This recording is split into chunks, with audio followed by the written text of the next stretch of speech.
Welcome to Corporate Agony Ant, the podcast that takes the agony out of career progression and gives you the straight talking advice you actually need to thrive at work. I'm Izzy, your Corporate Agony Ant. Whether you're chasing a promotion, negotiating a pay rise, navigating office politics, or figuring out your next career move, this is the place for the career highs, lows, yeses, and nos. Hit subscribe wherever you're listening because your next big opportunity starts right here. First up, we're tackling your corporate dilemmas and how to handle them. The first one is, I love my job, but the pay is terrible. Should I leave? It's a tough dilemma. You're fulfilled by your work, but your bank account tells a different story. Job satisfaction is important, but so is financial stability. So the real question is, can you actually afford to stay in a job you love if it's not meeting your financial needs? The first thing you need to do is assess the full picture. Before making a decision, ask yourself, how bad is the pay gap? Is it just slightly under market value, or is it significantly lower than what your skills and experience deserve? Similarly, are there other non-monetary benefits that can compensate? Think about flexible working, work-life balance, professional growth, or an amazing team culture, or really good annual leave, which is very important to me. What's a long-term outlook? Can you expect promotions or raises in the near future, or is a salary stagnation a real concern? Firstly, I would explore negotiation. So if you love your job, but you need more money, negotiation should always be your first move. Many people assume that if a company hasn't offered more, it means they won't. But that's not always true. This is how you could start that conversation without feeling uncomfortable. Dave, I really love working here and I'm fully committed to the team. However, after researching market rates for my role and experience, I found that my current salary is below industry standards. I'd love to discuss with you how we can align my pay with the value that I bring to the company. Bonus tip. If they can't raise your salary immediately, consider negotiating. Bonuses, additional benefits, more paid time off, or professional development opportunities. Step 3 is knowing when to walk. If the pay gap is too big and there's no room for movement, it may be time to explore other options. Loving your job is important, but financial stress can quickly turn passion into resentment if you feel undervalued. So look for similar roles at companies that pay better. Passion and fair pay can coexist, but you don't always have to sacrifice one for the other. I would honestly consider freelancing, side gigs to supplement your income if you want to stay ahead but need extra cash.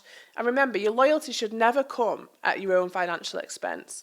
The power move here is that passions don't pay the bills, so you have to balance both. Our next corporate dilemma is, I want to switch careers, but I'm scared to start over. Is it too late? Right. Career changes can feel overwhelming, especially when you've spent years building expertise in one field, but the idea that you start over from scratch, that's a myth. You need to recognise the skills that transfer more than you think. Most people underestimate how many of their current skills apply to other industries or professions. So you might not have direct experience in a new field, but chances are you have valuable transferable skills from your old field. A few examples of transferable skills: project management, useful in everyday industries from tech to marketing to healthcare, people leadership, it works in HR, management consulting, any team-based roles, client-based roles, analytical skills, a strong foundation for finance, operations, any data-driven roles, creative problem solving, great for strategy, innovation, product roles. Instead of thinking, I don't have experience, please just reframe it as, how does my current skill set apply to what I want to do next? Start small before you jump, so switching careers doesn't always mean just quitting immediately and going cold turkey. You need to take online courses and certifications to gain industry knowledge, shadow someone in the industry to find out if you actually like it, or do freelance work to see if you enjoy it first. Leverage your network, talk to people who've made similar moves and ask how they did it. What you need to do really on a granular level is reframe your CV and your experience. So your CV and LinkedIn should highlight the relevant skills to the new opportunities you want to apply for. Employers care more about what you can do than where you've done it. An example of how to pitch yourself in a career switch might be, in my current role, I developed strong project management and leadership skills, which are essential for tech. I've also taken the initiative to complete whatever relevant certification to deepen my understanding of the field. I'm excited to apply my expertise in specific skill to contribute meaningfully in this space. What you also need to do is accept that fear is normal, but it shouldn't stop you. It's so natural to fear change, it's human nature. But ask yourself, why are you making the move? Most people that do career changes later in life wish they'd done it sooner. The reality is you're never actually starting over, you're just evolving. It's never too late to bet on yourself, and we've got a really long career ahead of us. So most of us will make 5 to 6 career changes in our lifetime. Next up, we have our corporate confessional segment, the part of the podcast where we share anonymous mistakes from people to demonstrate that you are only human and we're all just guessing what we're doing here, okay? Mistakes don't have to define our careers. In fact, they're moments that go past very quickly, and here's an example as to why. In my very early career in finance during 2001 and 2002, a few of us work colleagues used to email funny pictures to each other. At that time, there was no internal email restrictions. Anyway, I had forwarded quite an obscene picture to the group, not knowing that I'd accidentally CC'd in a top manager. Long story short, I was suspended for a week, had a HR meeting and apologised. The issue was to remain on my record for a year and my manager would be given access to my emails. I left the company 2 years later as the issue was still being held against me and my progress within the company. Now, that is a pretty big mistake, and honestly, the lesson here is to not learn from mistakes, but learn from this one.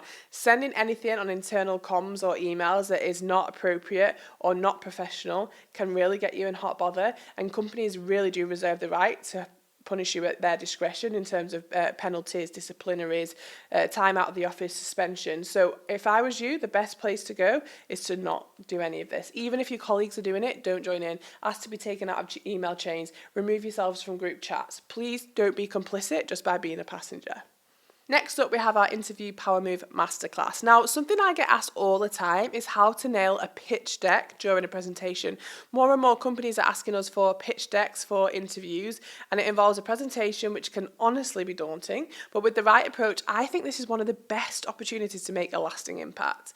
Here's a step-by-step on how to ensure you present with confidence and clarity, and you also fit the brief. My first bit of advice is to read the brief, then read it again, and read it one more time. Before you even start designing your pitch deck, I don't want to see Canva. I just want to see a notepad where you fully understand what is being asked of you. Read the brief carefully at least 3 times to ensure you grasp every detail. Write down key points and expectations so you don't overlook anything. If anything is unclear, please don't be afraid to ask for clarification. It matters because misinterpreting the brief can derail your entire presentation and you're out of the room before you've even stepped in it. You want to ensure that the pitch aligns exactly with what the interviewers are looking for. Secondly, the biggest bugbear I have is when we give a strict 10 minutes for an interview presentation and it ends up being 20. If they give any 10 minutes, do not go over. Practice to make sure your timing is spot on. Be mindful of pace. Rushing or dragging can impact your delivery, but consider that when you are in an interview situation, you do speak a little faster than when you practice. Try and rehearse with the timer to make sure you cover all your points off, because running over honestly suggests poor time management, and a too short a presentation just makes you feel underprepared. Anything that's obnoxiously long will put people off you, whether they like you or not. Keep the slides clean and minimal. Less is more. You need to stick to the time limit. One of my biggest bugbears, are we timing this? One of my biggest bugbears is if they've given you 10 minutes, do not go over. Please, when it's obnoxiously long, it's so annoying, especially if the start of it was really good. Be mindful of pace. Rushing or dragging can impact your delivery, but rehearse as if you're in an interview situation where honestly you typically talk a little faster than when you practice. Running over does suggest poor time management, and a presentation that's too short may make you seem underprepared. Please just try and aim for 10 minutes on the dot. If you want to go for 9 minutes, 30 seconds, it allows you a bit of bandwidth to run over. When it comes to slides, less is more. Please avoid walls of text. Use bullet points, phrases, or visuals instead, because I'm going to lose interest quickly. Keep the slides visually engaging but not cluttered. Don't allow me to read the slide and ignore what you're saying. And try and aim for one key message per slide. Your voice should do most of the explaining. Interviewers need to focus on you, not reading paragraphs of text on a screen. They'd already done that with your CV to shortlist you. Practice your delivery. Rehearse multiple times, alone, in front of a mirror, with a friend. Have cue cards with prompts to stay on track without sounding robotic. Don't memorise word for word. Instead, focus on naturally delivering and understanding the key points. A well-practiced delivery makes you look confident and prepared rather than reading directly from slides and having to look behind you for the prompts. You need to master the introduction. First impressions matter. It's a hill I'm willing to die on. Your opening statement should be clear, engaging, and confident. Start with a really strong hook. Why should they care about what you're about to say? Set the tone by outlining what your pitch will cover. If you lose your audience in the first minute, really and truly, you're going to struggle to get their attention back, whether people like to admit it or not. Attention is so important, but you need a brilliant introduction to really hook them in. And lastly, in the pitch deck, people always get a bit confused when it comes to values and mission statements and vision. They feel as though that needs to be accommodated into their ideas. But I think your pitch deck should not only demonstrate your ideas and skills, but it should reflect your values in conjunction to the company's. Weave in examples of leadership, problem solving, company aligned values. Make it clear your approach is driven by purpose, ethics, innovation, company culture, whatever matters to the employer. Don't just say, I am good at teamwork. Demonstrate your teamwork ability through your presentation. And I say this before and I'll say it again, please record yourself presenting. We all have a phone with a video on it pretty much. Use your phone or your laptop to record yourself delivering the pitch. Play it back to spot nervous habits, pacing issues, or anything that's unclear in terms of delivery, and take notes and adjust accordingly. Self-feedback is super powerful, but no one ever does it. Watching yourself objectively really helps you refine both your content and your delivery. Lastly, confidence comes through preparation. A pitch deck interview is as much about your presentation skills as it is about the content. Follow the steps to ensure you deliver a clear, engaging, and confident presentation that makes a lasting impression. You want to create a moment of magic, not a moment of mediocrity. And remember, an interview is a two-way process. Please treat it that way, because then the power dynamic will shift and they are assessing you and you will be assessing them. And I promise you it will disarm you in that stressful environment. Next up, we have community questions where producer Georgia looks through our socials and sees what you're asking us on a daily basis. Georgia, what do we have today?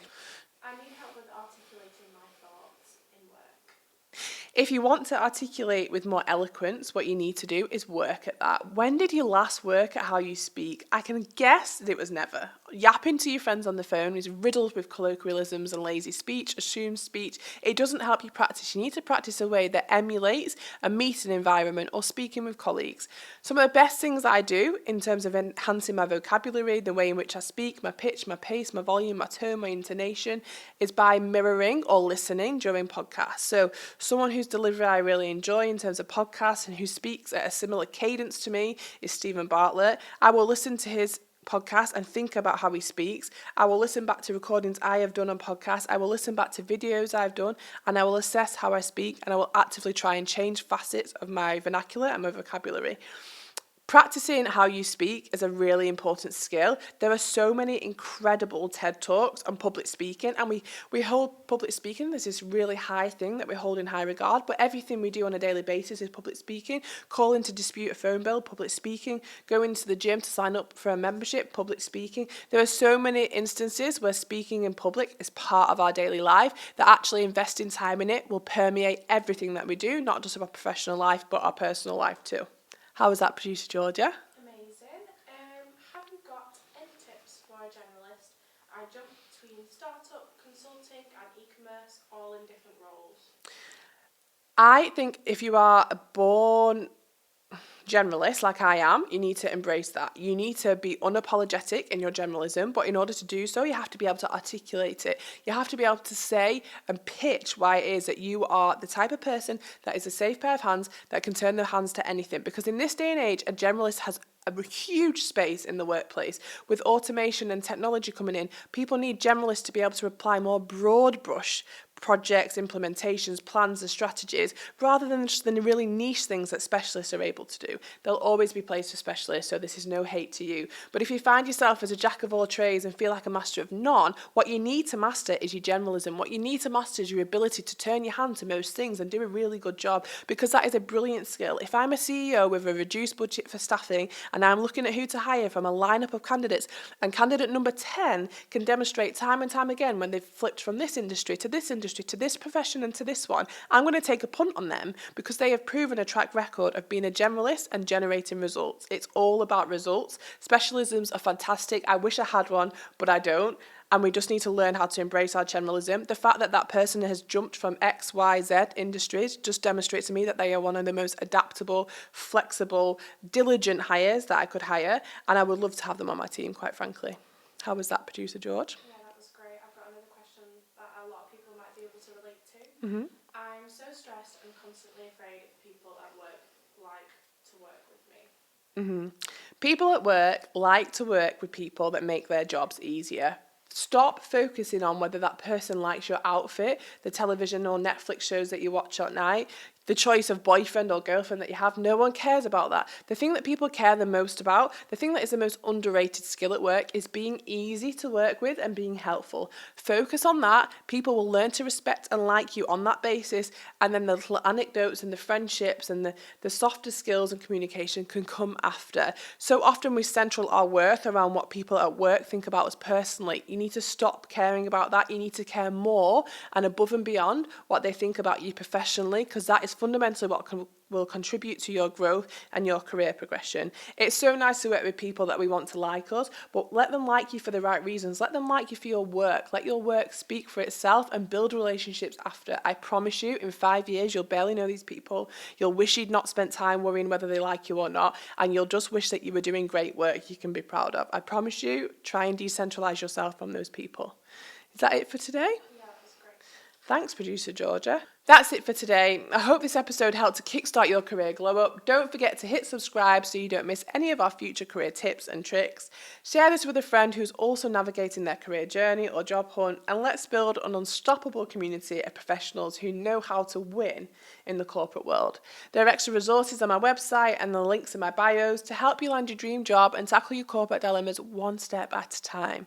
Thank you for tuning in, and I'll catch you next time on Corporate Agony Ant.